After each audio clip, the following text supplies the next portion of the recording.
Hey, I'm Matt Ginella, host of the Fire Pit podcast. But today, I'm on with the boys of Chasin Birdies and loving every minute of it.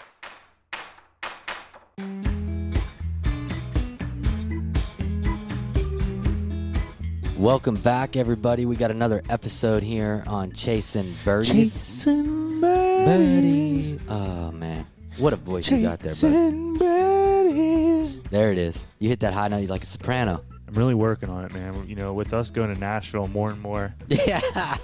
I feel like I can make it. When you walk out with those tight blue jeans on with those cowboy boots and that cowboy hat, you fit right in. You don't even look like you can play golf. Right. Ostrich boots, ostrich belt. How about I'm walking across the street and you guys blast the horn at me? I'm walking into the boot store and I'm like, what? Smashville. Anyways, how's everybody doing today? It's Thursday. It's Chasin Birdies drop day. It is Chasin Birdies drop day, and I'll tell you what else dropped. I was dropping a few cans of beer on Thanksgiving. How was your Thanksgiving, bud? Oh, dude, Turkey Day. Great. Turkey and football. We sent photos to each other of what we were drinking, and we were drinking the Lynx Brewing Ale. Ale. It was delicious. I like the lightness of it, a little crispy. Everybody I gave it to, my family loved it. So again, we thank them for being a part of our show. Go check them out at lynxbrewing.com. You more of a beer guy on Thanksgiving holiday season, or you sipping back on that bourbon? I mean, you're a red wine guy. I'm a red wine guy, Yeah. But I'll tell you what, those ales go down so smooth with Lynx Brewing, and I can't wait for what's coming with them. Mm-hmm. You guys don't know, but there's a little something in the works right now that we're really excited about. So again, go check them out at lynxbrewing.com. You can pick up some of the beers on there and drink them. And drink them. And then Throw drink them back. again and let us know how they taste. But today's episode, Matt Ginella. Matty G. Formerly of, you ever heard of Sports Illustrated? I have. Golf Digest? Yep. Golf Magazine? Golf Channel. The Golf Channel. And now he has the Fire Pit podcast and Fire Pit Collective, which is a really cool spot for him to do some of his interviews, tell some of his stories. I think that's the whole concept that he's going for on his podcast, telling stories with your boys around a fire pit. Really cool. Yeah. But this guy, he's seen it all. I mean, he got airplanes I know. potentially banned. Which, by the way, I tried to find that photo. He's going to talk about this photo that was taken at Augusta in the 98 Masters. Marco Mira. But, I didn't find it, so I'm going to have to ask him where it is. Really cool interview. So we hope you all enjoy this one. Matty Ginella, and my man, he has some good stories to tell, so tune in. As you all know by now, Chasin Birdies is proud to be partners with Holderness and Bourne. Check them out online at hbgolf.com. Holderness and Bourne makes fabulous pieces to help you look good on the course, even if your game is not up to par. Check out their new arrivals now for this golf season. Also, head on over to chasinbirdies.com to get some custom Chasin Birdie gear from Holderness and Bourne. We'll continue to drop these pieces through every season. That's chasinbirdies.com and Holderness and Bourne at hbgolf.com.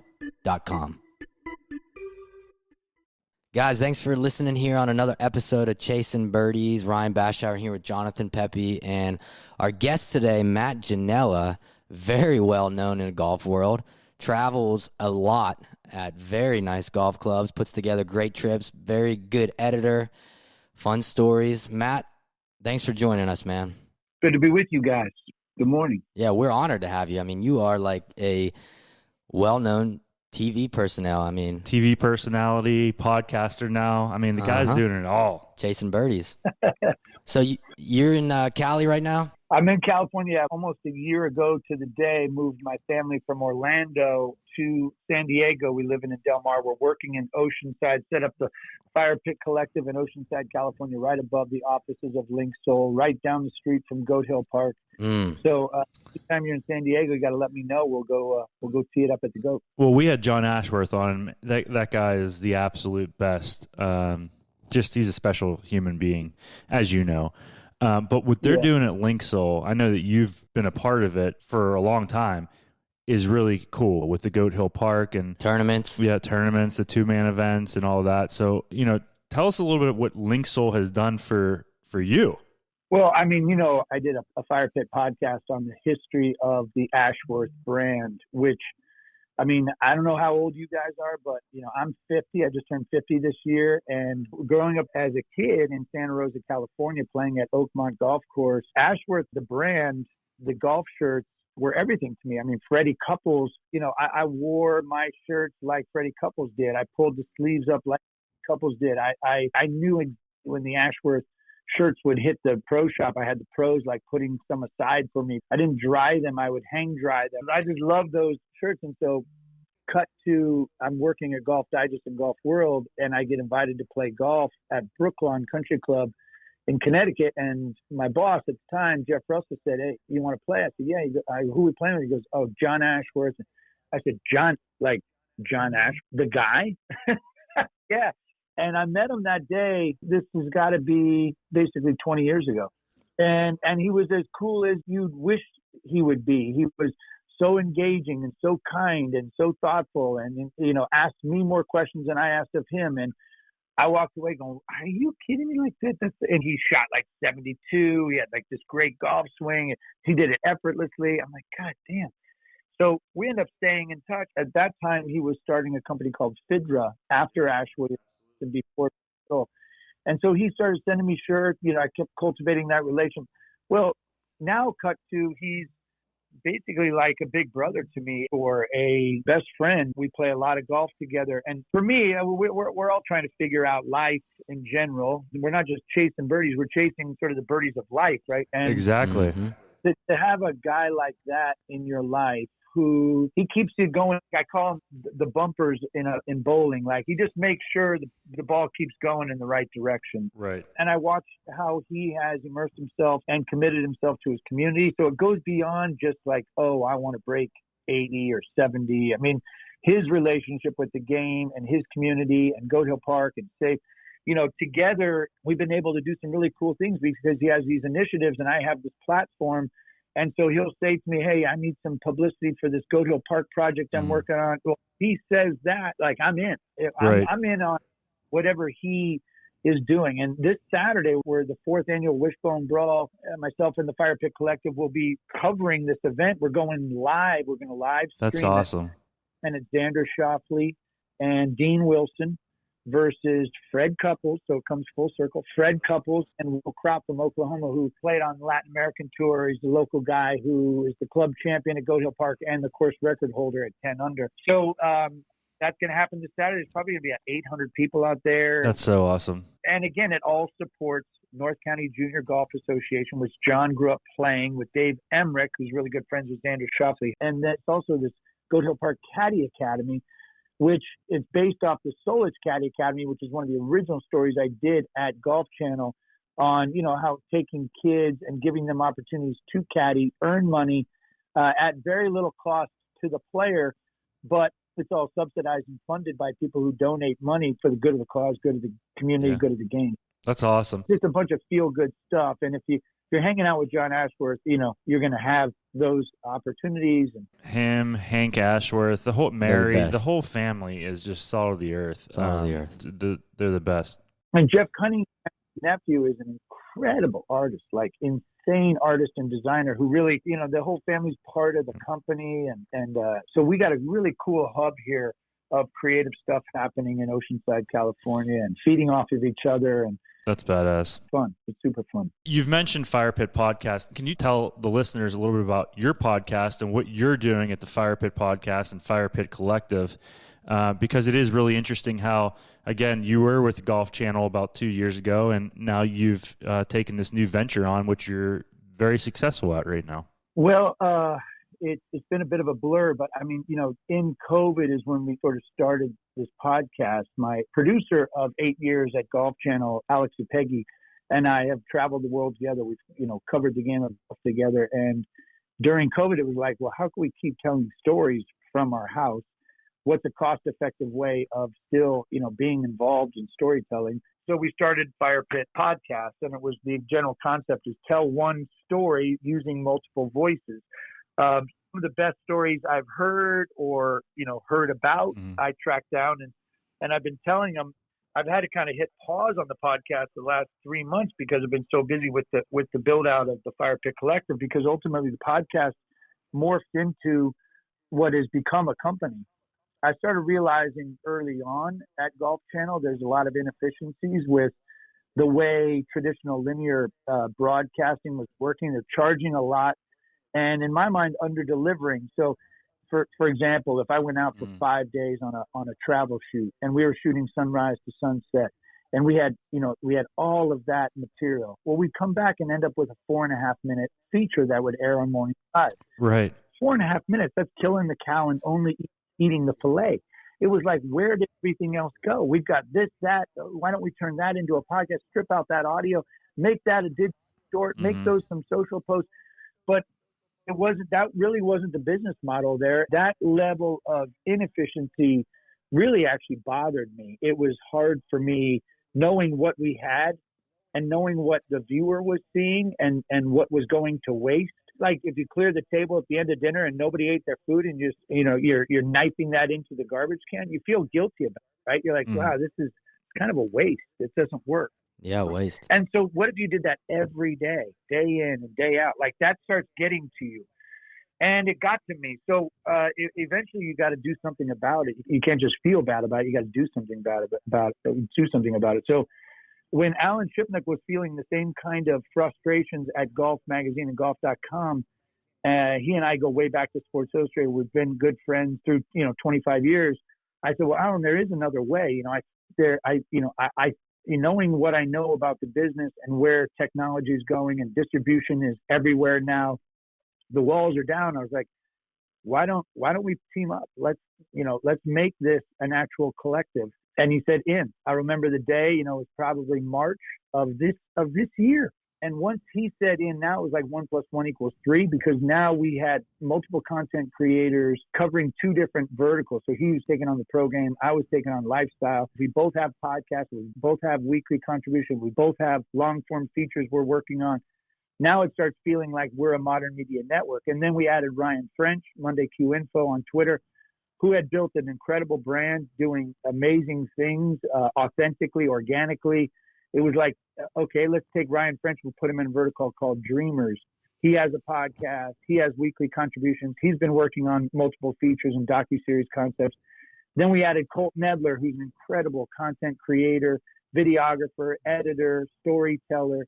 Then we added Laz Versailles, who had some business acumen, had written some stories for the Golfers Journal, had an incredible passion for the game. And we put him in charge of the vertical called Culture, in which he's telling more and giving better perspective of what the game is like through the eyes of someone who's a minority. We started figuring this out and saying, okay, I think we're onto something. And we got some investors who believed in us. We're trusting our instincts, telling great stories, doing it on multiple platforms at different lengths. And that is the Fire Pit Collective, and we're going to continue to grow. That's a really cool story. I mean, again, and for a lot of people that don't know your background, you started with Sports Illustrated, went to Golf Digest, and then the Golf Channel. I mean, those, again, when I was a kid, Sports Illustrated, I couldn't wait for Sports Illustrated to show up. Tiger Woods on the front cover, or Golf Digest, you go through the magazines and then onto the Golf Channel, which became a huge part of Ryan and I's life in the golf world. You wake up in the morning and you have that. Can you tell a little bit about your background and how you got involved at Sports Illustrated? Were you always a lover of the game of golf, or did it kind of happen whenever you started photographing the Masters and things like that? My goal and my dream as a kid, in fact, I used to record tapes, make up baseball games, record them on tapes at night and leave them for my dad to listen to in the bus in the morning. Like, I want to do radio. I was going to be the play announcer for the San Diego Padres. That was always my dream job. And even in high school, I would get internships at local radio stations. I would read the news. I would write the news. It was just, I just loved the medium of radio. I thought it was fairly romantic, the idea of like painting pictures for people through words. So I was into that. And in college, I did that. I played golf in high school. I had an uncle who was very good at golf, who influenced me a lot as it relates to the game. I worked at golf courses. If I wasn't working at a radio station, I'd work at golf courses. Most of the time I was doing both, picking ranges, parking carts, changing grips, the whole thing. So I always loved golf early morning. I loved golf late afternoon. I mean, those things mattered to me. Again, going back to Ashworth and all that stuff. So Cardinal Newman High School golf team. Then I played at St. Mary's College back prior to Tiger Woods, which meant, a 5 handicap could play Division I college golf back then. Mhm. Now you got to be a +5, but, that was a different time, mid-90s. They needed bodies. Mhm. So I feel lucky to have had that experience. I worked at the radio station. And then when I got an internship at Sports Illustrated, I had carried cameras for photographers at 49er games in college, and which I thought was amazing to get paid to be on the field. That's cool. So Right. that was my entry point into Sports Illustrated when I moved to New York out of college, chasing dreams. And I felt like I was going to work at ESPN. I had an interview at ESPN in September of the year I graduated, 1995.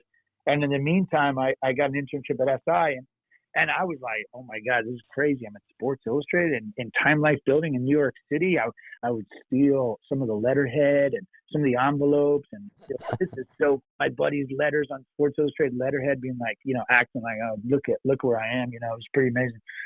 And then they offered me a job in the photo department as a junior photo editor. Cause I was like, cause I thought the internship was going to end and they were going to. So I ended up not doing the ESPN thing, stayed at Sports Illustrated, was a junior photo editor, editing bags of film from events that ended up not mattering in the weekly publication. Again, going back to the efficiency thing, they were covering so many games that might or might not have mattered with film and sending it all over the country and back to New York. So I would just edit these bags of film, and I was one of the few people who liked golf. And when the golf photo editor decided to do something else, he trained me to do his job. And Milwaukee Open, 1996, Tiger Woods' first week as a pro was my first week as the golf photo editor at Sports Illustrated. Oh my God. So cool. Oh my God. Can you believe that? I mean, that gives you chills because you were a golf nut, and now all of a sudden Tiger Woods. Is that the event where he said, "Well, world, I guess I'm here," or what did he say? Something. Just prior to that, as he turned pro, basically the press conference was "Hello, world." Here I am. And it was Milwaukee Open. He had a hole-in-one in that tournament. Yep. He goes on to win multiple times in those sponsors exemptions years, and Vegas, and Disney. And I've actually written him a letter way back when. I've done, now I've done a ton of photo shoots as the photo producer. So I would take pictures for photographers if they set me up with camera. I was the horse racing photo editor, the golf photo editor, and I helped the college football and pro football editors, on Saturdays, Sunday mornings, and because golf would sort of end on Sunday. We closed the Golf Plus section on Monday morning. But I was working with, the best writers, the best photographers. In the 90s, Sports Illustrated mattered because the internet didn't at that time. It was just still coming. For a news weekly, my friends and I, incredibly talented people coming out of SI at the time, Grant Wall, Chris Ballard, Josh Elliott, Steve Russian, Jack McCallum was there, Rick Riley. Rick Riley, yeah. These were the writers that we were working with on a regular basis. So I'm reading the best writers. I'm looking at the best images. I'm at the hub of sports news. And I started realizing, instead of being a photo editor and sort of producing the images, coming up with picture ideas or editing the pictures, I want to write. So I went to Columbia Journalism School. While I was there, got the job at Golf Digest, director of photography for Golf World and Golf Digest. So again, Tim Rosaport, John Hawkins, Jaime Diaz went to Golf Digest at the time, Dan Jenkins. Now, again, still working with the heavyweights of golf journalism. The best of the best, yeah. The best of the best. And I was hiring Walter Yost, Dom Ferror, J.D. Cuban, Steve Zerley, photographers who were, top of their games. So that went on for 11 years. And while I was there, I finished my degree and kept bugging Jerry Tardy for an opportunity to write because I had this degree. And eventually he gave me the job as the travel writer in 2006. He called me in his office and, what do you think about, I was single. I loved to travel. I'd played a lot of golf. He's like, do you want to be our travel writer? And I come up with some ideas. So I came up with the Ambush, which is telling buddies trip stories. We did Away Game, which was, journeys to the best golf destinations, Q&A with athletes and celebrities about why they love the game. And I did that for 7 years. And that led to being the Golf Channel morning drive lifestyle guy. And so I went photography, writing, and broadcast. And so the toolbox was like pretty diversified. And in the meantime, had a lot of a lot of sense of the business. I watched a news weekly become irrelevant. I watched, sort of a monthly struggle with, trying to stay relevant in this modern world of internet and distribution. And then I watched a traditional linear broadcast station struggle with the walls being down of distribution and the cost, the heavy production cost they had as a burden versus the low production cost of garage band production companies like, No Laying Up or Barstool or these other. And I was like, man, I was envious. I want to be nimble. I want to be efficient. I want to be effective at storytelling. And here we are. And you tell some good stories, and we're gonna get into that. Hey, real quick, because I don't want to forget it, but when he was at Sports Illustrated, what people don't realize is there are no flying planes above Augusta National during the Masters. Ever. Well, there was, but Sports Illustrated kind of got him in a little trouble there. So can you fill people in a little bit behind the no-fly zone now at Augusta National? So, well, I mean, it was very common back well before drones, obviously. One thing Sports Illustrated was famous for was what we call double trucks. When you open up the magazine, the leading off section to start the magazine, boom, you see these 3 full spread images. And that's the way they kicked off. It was Sports Illustrated. So the cover and those 3 opening spreads and any opening spread of the game story always were like an opportunity to have an impact with a still image. And so in ways to try to create incredible imagery worthy of a spread in Sports Illustrated with no text on it other than a caption, it had to be something special. So a lot of times photographers would get up in airplanes and shoot out the open door of an airplane. They would put fisheye remotes at the top of like the grandstands at the Kentucky Derby or, anything to try to make it have an impact. And you remember famous shots of like, tough hits, the guys like John Beaver and Al Tielmans and Robert Beck. And these guys were incredible photographers. These are the best of the best, Top Gun. So every photo editor was trying to, that was a big sort of badge of honor to get your sport in the opening images. And there was a photo editor Jimmy Colton, who ran the whole leading off section. And he was tough. You'd have to really come with something strong or something special. So the easy way was get a photographer up in a plane and go cover an event. Well, Jim Gund was a famous photographer who loved shooting out of airplanes. He'd strap himself in, they'd take the door off, and he'd shoot under the wing of the little plane. We hired a plane to shoot the 1998 Masters final round, last hour and a half. Well, Amen Corner basically picking up the lead group as they go into 11. And here, I'll never forget, I'd flown back that night, Saturday night, with all the film after the Saturday 3rd round of the 98 Masters. And I dropped the film. I stay in New York. I go in the next morning, editing the film for the first few days, turn on the Masters, watching and get to the last 9 holes, and all in the broadcast. And Jim Nantz in the booth, you hear this. And I'm going, holy shit, I think that's our plane, because it was so loud. He was right on top of the action. And you could hear him. He was kind of coming and going. I'm going, oh my God. Yeah. Well, sure enough, O'Mara winning putt, 18th hole, arms up, long shadows, the whole gallery, everybody up on their feet, and it's just and he's right on top of the action. It's an amazing photo. If you go back to 98 Masters coverage of Sports Illustrated, you'll see it. And sure enough, a couple days later, the magazine comes out, full truck, Jim Gunn, Sports Illustrated, and get a phone call from Glenn Greenspan, who ran Masters. He said, "Oh, Matt, that's a beautiful photo. That's amazing. If you don't mind, we'd love a couple of print 16 by 20 posts. We'll put them up in the blog. If you ever do that again, we'll pull your credential." Oh. And I had this conversation with Glenn like 5 times in my career, where, because at that time you're trying to push the limits. You're trying to get the reader something they haven't seen before, right. And it's an amazing photograph. Well, every year after that, I tried to hire a plane. I was going to Atlanta. I was going to South Carolina airports to try to get someone who would get in a plane to fly over Augusta National. And it turns out they had essentially closed the airspace over Augusta National. I mean, they shut it down. From that point forward, you're not going to hear planes flying over Augusta National for the playing of the Masters. Wow. It's not going to happen.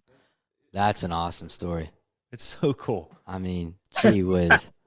I was doing everything, still trying, but I couldn't get anybody to do it. That is one of the most unique places on earth, I swear. It is just You walk in there, and first off, they have it down to a science with the merch tents. Oh my gosh!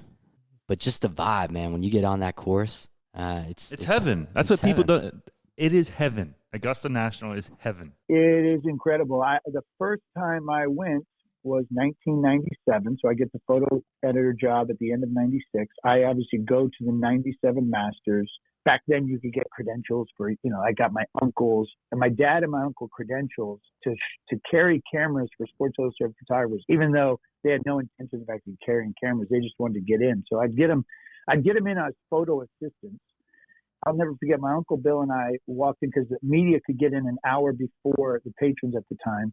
I don't know what the policy is now, but we could get in an hour early. So we go in and it's empty. There's not a lot of people. It's probably the Tuesday morning of the 97 Masters week. You see it on TV and you think you know what it is until you get there and you're like, oh my God. Sun was coming up through those trees in the first fairway. Both of us, my Uncle Bill and I, we got tears in our eyes. Yeah.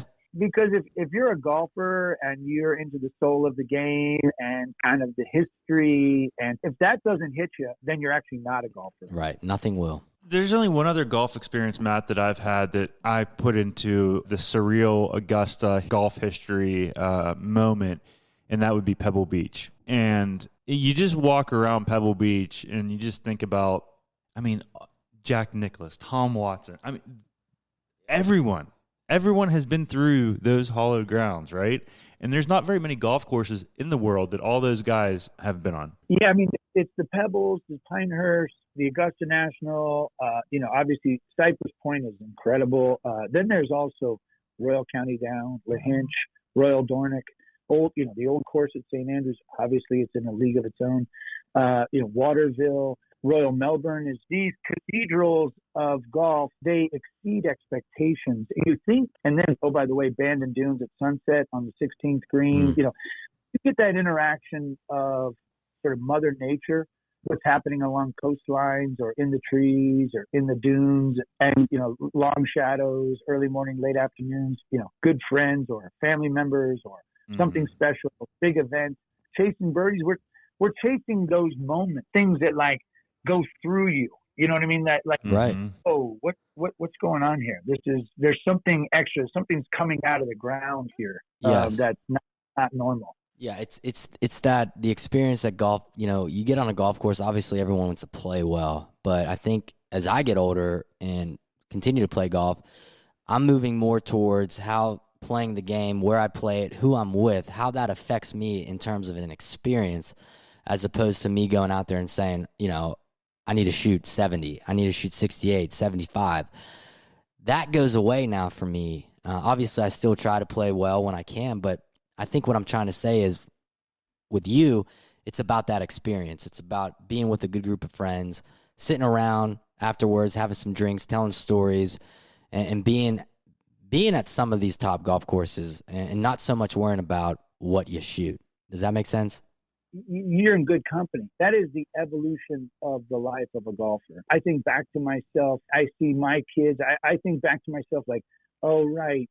I wasn't thinking about architecture, or who built it, what year it was built, or why it was built, or why this. I was trying to break 80. And if I didn't break 80, I might have broken a club. You know what I mean? Right. And then you mature, you realize the money you spend in the game mattered more. It was like, oh, right. Okay, well, I can't spend this money and be this pissed off. Like, what am I doing? And be miserable. It's miserable. You have to look yourself in the mirror and say, okay, what is this really about? And I don't know that there's one moment or one round or one day it's a maturation of who you are, not only as a golfer, but as a person. And you start realizing that time well spent with good friends and people who matter in your life is actually what matters. And then if you can put it on these cathedrals of the game, or even I'm spending 3 to 5 days at Goat Hill Park now at $35 green fee. But I'll tell you right now, there's no better vibe. There's no better soul. There's no better energy. There's no better community. There's no better golf course in terms of 4,500 yards, par 65. Some of the best players in Southern California are frequenting this place not only to have all of what I just explained, which is the word you used, which is experience, and which is what we're really chasing. We're chasing that experience, that feeling. I can't believe I live down the street from this place, a place where John Ashworth literally is in the dirt every day, making it better every day. And I think that's the evolution of golf in America. Now, if you go even bigger picture, that's what's happening. I think us as a country who plays golf is starting to realize that it's not about hard, difficult, or Kiowa Ocean, or Doral Blue, or it's about like playability, accessibility, affordability, fun factor. And yes, there's always going to be expensive teachings. The laws of economics are in play. It's supply and demand. But we have more options at the entry point now than we ever before, and that includes Top Golf. And then there's the junior programs that are evolving with PGA Junior Leagues and Youth on Course subsidizing kids and the Caddy Academies. We're maturing as golfers at the same time as the game is maturing in America. It means the architects are maturing and understanding, like, thank you, Mike Kaiser. Thank you for showing us there's another way. You know, the retail golfer actually matters instead of the top 0.02% who break 65 on any golf course any given day. It doesn't matter what it is. Right. The whole thing is evolving. I feel lucky to be able to, not only be a part of it, but to help tell stories around it. You're spearheading that movement, and hats off to you. And I was lucky enough to actually play golf with you, Matt, in Farmington, Pennsylvania at the grand opening of Shepherd's Rock. And what a show that Nemacolin puts on. They're a sponsor of our show, and that place is spectacular. You need to come back because they have now built a pool that is called the Peak. You should see this thing. I mean, it is incredible. But I was fortunate enough to play with you and some other buddies. And, you know, we got to feeling each other out, and we felt comfortable. And you told a story about a local Western Pennsylvania golf legend that gives me chills. It's so cool. You were fortunate enough to see the video as well, which is awesome. But if you can go ahead and tell people a little bit about that story with Mr. Arnold Palmer in 2016. Yeah, that was 2016. So it was just months before he died. You know, Morning Drive was going to be at the U.S. Open at Oakmont.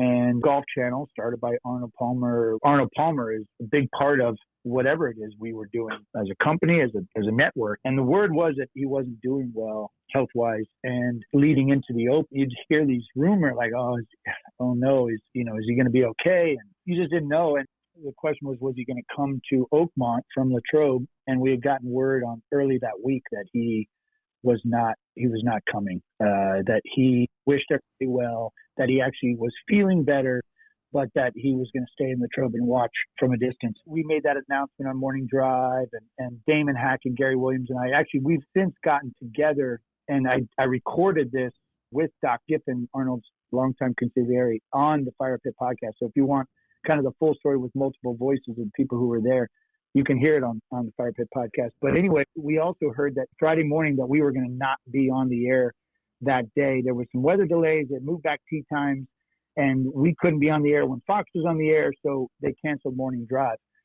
So we had like the morning off. Well, Gary Williams took it upon himself to call Corey Britt, Arnold's longtime sort of right-hand man. Corey said, yeah, come on up. Why don't you come visit Mr. Palmer? He'd love to see you. You can have some lunch with Arnold. We were like, what? Gary goes, we're having lunch with Arnold Palmer. We go, oh, my God. We were like kids at Christmas. We were like, oh, my gosh. So we left, it's probably an hour and a half drive. We left like 3.5 hours early. We were like, we were not going to, we got there. So we were sitting around in the parking lot. We're cruising the clubhouse. We were just like, literally kids. We're Willy Wonka's chocolate factory. So we have lunch with Arnold Palmer, watching the U.S. Open. Again, all this is told in great detail, but we end up after lunch. There's some great stories at lunch, and after lunch, Doc says, "You guys want to come over to the office?" We had taken pictures with Arnold. We thought that was kind of it. It was amazing, which would have been amazing. Yeah. And he said, "Come on to the office." We walk. Oh yeah, listen, we fall all over each other trying to get across the street, drive over to the little house, which was the office. We go in there. Doc greets us, gives us a little umbrella, takes us around. There's a little mini museum. He's walking us around, and we're looking at beautiful stuff. Trophies, letters from dignitaries, models of all the airplanes he ever flew. I mean, just things that. and I see this belt. It looked like the original Open Championship belt that young Tom Morris won 3 times that they retired. There's a really significant belt. And he said, the Hickok belt, 1960 Hickok belt. I said, it's under this glass case. I go, Doc, what is this one? Oh, you don't know about the Hickok belt? 1960? No, I don't. Oh, that Arnold tells the story. You're going to have to ask him next time. You see him because it's one of his best stories. I said, oh, well, great. I said, what's the gist of it? I worked at Sports Illustrated. I've never heard it. He goes, well, it used to be for Sportsman of the Year, the Hickok belt. They'd bring all the athletes to New York. And so he kind of gave us a modified version of it. And it was like, oh, that's amazing. I never heard. So we go into amazing workshop, all the clubs, Arnold stuff, and it's across from his office. And I hear Doc say, Arnold, do you mind if I bring the boys in? And Arnold says, sure, tell them to come on in. We walk into Arnold's office, and again, we're in the King's Castle. Now we're in the King's Quarters. Right. Like we are sitting down. I mean, we are so far deep into this. I mean, again, Santa Rosa, California. He's my first autograph. Golf. This is unbelievable. And he's behind his desk and he's reading the newspaper and he says, "Come on!" He puts a pair together. You guys not been in here? No. I think Gary had been in. We're talking. We all take our seats. I said, "Do you mind if I take some?" Go right ahead. I take a selfie with Palmer. I'm like, "Oh my God!" Take a picture, and then I hit record on my phone, and I said, "Mr. Palmer, Doc says you got a good story about the Hickok belt. Just so happened that Doc said you got to ask Arnold." So I said, "Well, next time I saw him, here I am." I said, "What about the Hickok?" He goes, "You don't know about the Hickok belt?" I said, "No, I don't." Doc said, "Ask." Well, in 1960. Arnold Palmer wins the Masters in the U.S. Open, Cherry Hills. He gets invited to the dinner where Rocket Richard, Rocky Marciano, Mickey Mantle, Roger Maris, these are the guys who were, if you won Sportsman of the Month, you got invited to the event at the end of the year, and Arnold Palmer. And he gets in the elevator to go up to the award ceremony, and it's Maris, Marciano, Rocket Richard, and Roger Maris is like playing grab ass, like messing around with guys. Hey, Rocky Marciano. He does like the boxing pose and the thing and and he goes, oh, Rocky Richard, and he goes and he looks and here's Arnold Palmer. He goes, Arnold Palmer, what the fuck are you doing here? And Arnold says, telling the story, he goes, I was embarrassed. I didn't know what to say. I mean, I'm amongst these other athletes. I was just mortified. And boom, the elevator opens and they go take their seats. The pomp and circumstance happen, the events are happening, and they finally get to the end and they say, okay, the winner of the 1960 Hickok belt is Arnold Palmer. I mean, a golfer in 1960 getting the Sportsman of the Year. Unheard of. He gets up and gives things. He says, I had no idea. He didn't have a speech prepared. He gets up and does it. And on his way back, he has to pass Roger Maris. And he said, I couldn't help but try to get back at him. So I said, hey, by the way, Roger, what the fuck are you doing here? So we obviously dropped. I mean, I hit the floor. I mean, we were in hysterics. Arnold Palmer tells us that story. One of his most famous stories, like he flips the script on the New York Yankees, on baseball, apple pie, hot dog. Like Arnold Palmer had brought golf to the forefront. And in that moment, I think that's the moment in which Arnold Palmer, golf, becomes sports. You know what I mean? Like, I think Arnold Palmer obviously took the game and gave us what we have today. He gave guys like Tiger Woods and Phil Mickelson and all the guys today the opportunity to make with a man. Obviously, Tiger took it to another level, but without Arnold Palmer, what do we have? I don't know. I would not. I don't want to know. But for him to tell us that story, and then Damon followed up with whatever happened between you and Roger. He called me a couple months later, came down to Bay Hill. We played a bunch of golf together. We went on to be great friends, which of course they did, right? I mean, right. It's a couple alphas pushing each other, the best of their game. Maris obviously goes on to hit 61 and 61, so it didn't really bother him that Arnold got the best of him in 1960. And guess who won the Hickok belt in 1961? Roger Maris. Pretty cool set of circumstances, and had that whole thing on film, and that story again in his words is on that podcast, so you can go back and get more context in the whole thing. Ultimately, 4 months later, Arnold Palmer died, and that was my first autograph of working at Sports Illustrated and Golf Digest and Golf Channel, and getting the opportunities I had because of Arnold Palmer. because of what he did for the game and the Golf Channel, and to be able to go and have that intimate moment and get that time with him, it's become more special every day that goes by. You know, that's something that'll always be one of my top 3 stories of my life and career, and that whole situation. So it's epic. And a really cool part about that video is, you know, people can go over to Fire Pit Collective to check it out. But the really cool thing about the video is that he has that pink sweater on, sitting behind his desk. He is who he is. He was, I think about how many times he came in the studio, or I was able to do, he was as charming and engaging and thoughtful. I mean, Arnold Palmer wasn't perfect. Nobody is. But he was pretty amazing at being Arnold Palmer, signing autographs for an hour a day, spending upwards of $75,000 a year, sending people back the request that they sent to him, autographed, handwritten letters to players after they win. I mean, you think about today, you know, we genuflect over the fact that Rory McIlroy is like not wanting to fly private by himself. You know, like, what an amazing guy. You know, like, oh, that's amazing. Which is, by today's standards, it's like, wow, that's pretty thoughtful for a mega millionaire. You know, that's pretty good. Well, how about sitting down and signing autographs for an hour? Yeah. I think that has been lost a little bit in our golf world right now, right? People don't realize that the fans are who make you, right? And I will never forget Padraig Harrington. We were at the U.S. Open. Actually, it was 2016 when you were here. We were walking inside the ropes with Bob Rotella, and he was working with Padraig at the time, and we were walking from 16 to 17 tee at Oakmont. And, I mean, I've never experienced, obviously, inside the ropes, but people are just shoving everything in his face, and Padraig signed every single thing. And we walked to the back of 17 tee. That tee box kind of sits in the back at Oakmont. And I said, do you ever get sick of that? And he said, the day I get sick of that is the day I need to start worrying. You know, look, I mean, Phil Mickelson is not perfect. Trust me. You know, he's got a lot of things that, you know, if people knew everything there is to know about Phil Mickelson, you'd be like, whoa.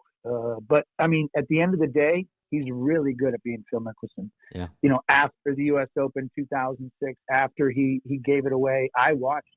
He signed autographs for hours. It was almost like it was therapy for him. Like, almost like, is this the way he's dealing with what's going on? Is just connecting with the fans? You watch how he knows what's going on and giving kids balls and sitting down and having conversations. Hey, you know what? It's better than not doing it. I give him credit for the effort, man, because he became very quickly the anti-Tiger. If Tiger didn't, Phil would sign an extra hour. If Tiger didn't do the press conference, Phil would do the press conference for twice as long. Right. If Tiger was notorious for not tipping, Phil would over tip. Like, you know, he realized, like, okay, you know, Tiger's a righty, I'm a lefty. Yeah. I mean, I'll just do everything. There's a place for me. And that was the Arnold Palmer role with Jack Nicklaus. Like, he couldn't outplay him, or he couldn't beat him all the time. You know, certainly the records indicate who's the better golfer.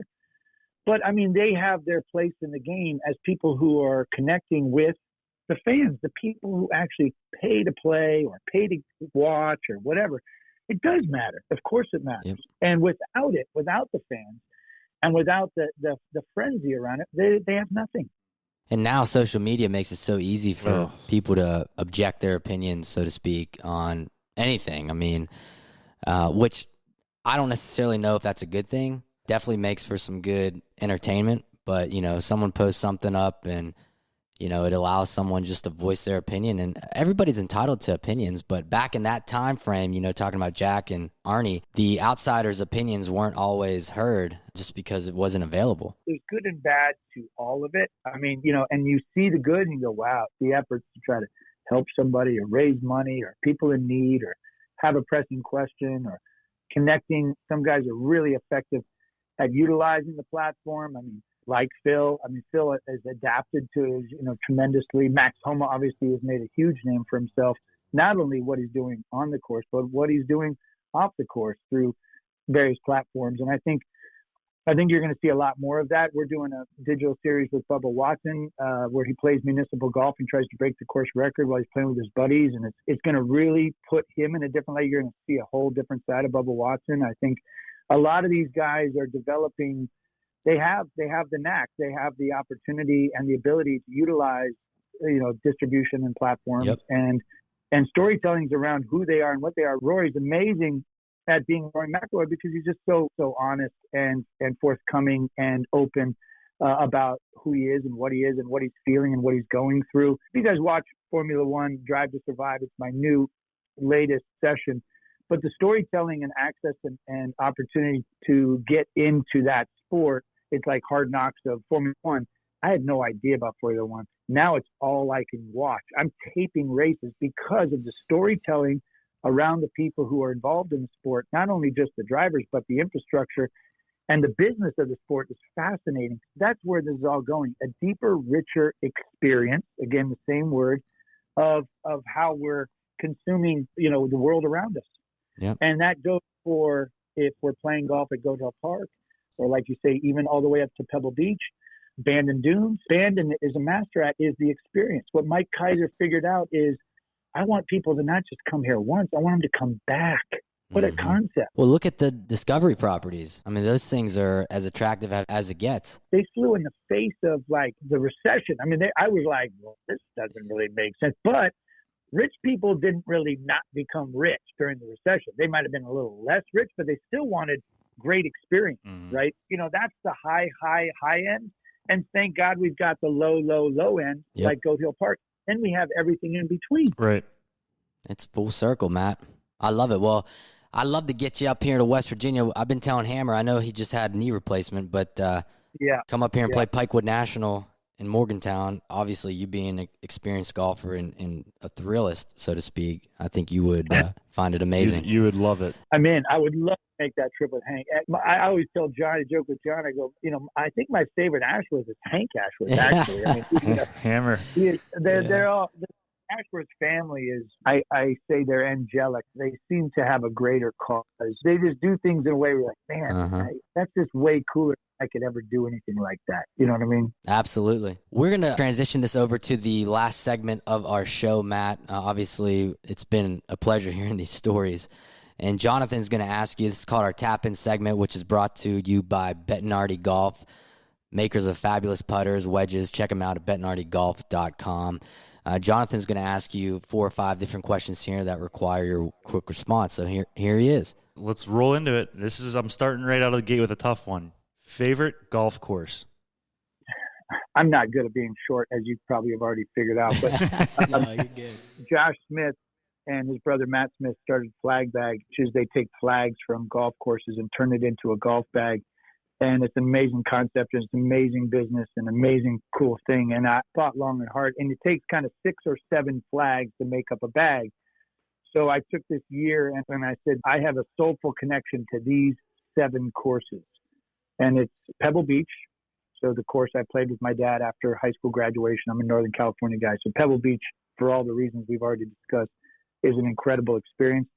It's one of my flags. Goat Hill Park, obviously for what I just described and the community I live in now and blueprint for where the game is going. That's another flag.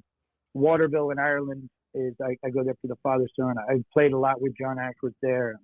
Hope to go there with my son one day and play in that tournament. So the Waterville is a flag. Lahinch is one of, probably my favorite course in Ireland. I just love everything about it, the town, the routing, the holes, the experience. And then Ardglass. Ardglass to me is like the Goat Hill Park of Northern Ireland, not far from Royal County Down. There's magic in that land. I've gotten to know people in that community, and it's just incredible. The oldest clubhouse in golf goes back to, I think, the 1400s. Jeez. So Ardglass, Waterville, Lahinch, Pebble Beach, Goat Hill Park, and then I named my son Bandon for a reason. Bandon Dunes, it's my place. It covered the development of it. Honored to be friends with the Kaiser family and gotten to hear Mike Kaiser's philosophy on life and golf and business. So Bandon Trails and I'm a Core Crenshaw guy. So Bandon Trails to me is one of the great routings in golf. One of the most amazing walks. Dunes into the trees, back out to the dunes. It's epic. So Bandon Trails and then Bandon Dunes, the original OG David Kidd, in his 20s from Scotland, brings Scottish golf to America in the form of Bandon Dunes and sets the world on fire. playing that golf course in the late afternoon, Bandon Dunes is probably the most important flag in that group of flags that I'll carry one day. So we got That's 7 awesome. favorite golf courses. That's why I said that's a tough one, because you've played so many golf He's courses. played everything. And obviously I'm leaving out a lot, I love Pinehurst #2, and that's epic. There's others out there, National Golf Links of America, Fisher's Island, Cypress Point, Old Course of St. Andrews again is in a league of its own. I love a lot, it's hard not to, but when push came to shove and I tried to figure, that was a great exercise. It's kind of like your Mount Rushmore of golf and how and why. So my Mount Rushmore essentially is my flag bag, and those 7, those are meaning a lot to me. All right. I love the passion. Favorite club in the bag? My putter. Oh, flat stick action. You do putt well. I remember that. You putted well at Shepherd's Rock. Well, I got a new one now. It's a Scotty Cameron. John Ashworth had it in his backyard, and he has a little backyard putting, and I was putting so well with it. He goes, man, you should put it in your bag. And I've been putter for 13 years. I don't change putters. But it's a Circle T, Circle L, Scotty Cameron. And the Circle L, apparently, from what people have told me, means that Cameron lost a bet and paid it off with a putter and put a Circle L on it as a loss. Wow. And Ashworth had it, and Ashworth said, you can borrow it. You need to putt with this because I was putting so well with it. I own it, but you can use Right. it. And this has been my greatest year of putting in my life with this putter. It's a little longer than normal, and be able to see the lines well, and it ball's going in the hole. I love that story. That's a cool story. Circle The L. Circle L. All right. Biggest success in the golf world? I think the sliding doors moment for me is, getting the job as the golf photo editor at Sports Illustrated and starting the same week as Tiger Woods. Like, talk about stars aligned. It wasn't the week before. It wasn't the week after. It was Same the same week. week. It was Milwaukee Open. I, like everybody else in this industry, has ridden the coattails. He's a machine. He is a machine. 82 and 15, 82 and 15, and that's not counting what he did as an amateur. Right. Like, spite of making all the money and all the fanfare, like, look what happens. These guys get quick runs. They got great success, and then life gets in the way. Tiger Woods, the only person gotten in his way is himself. Mm-hmm. Yep, you're 100% right on that. Me and 3 buddies are deciding on a golf trip, recommended golf trip for a group of guys. Bandon Dunes. That's what everyone says. Let's go.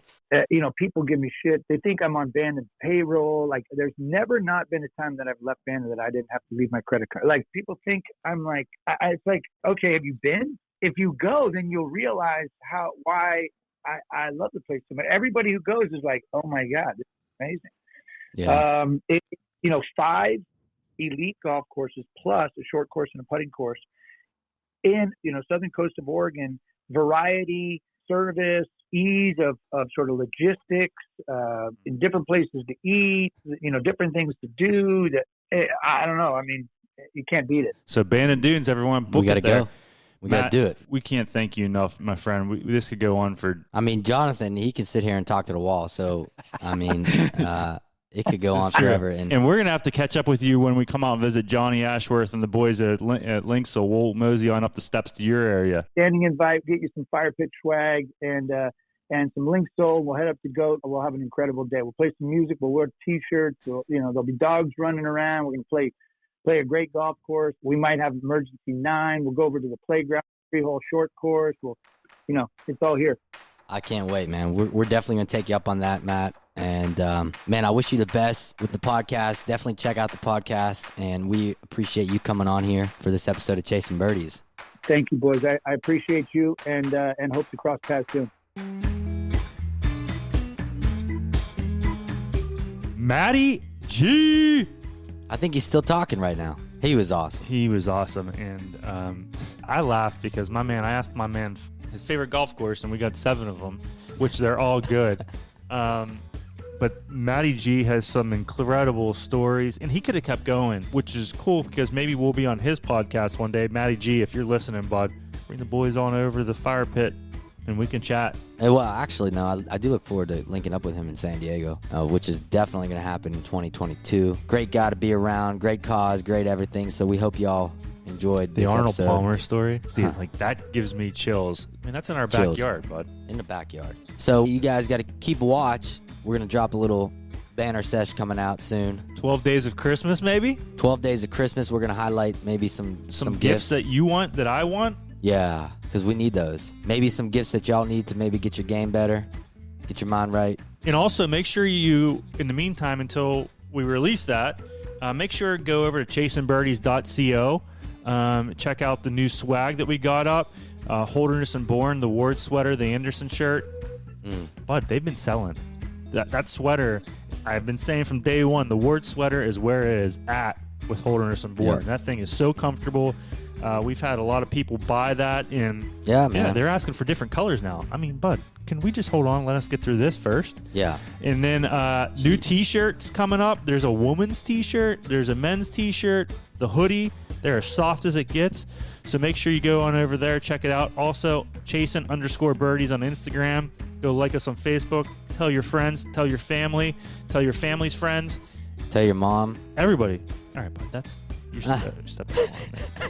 That's something that never gets old.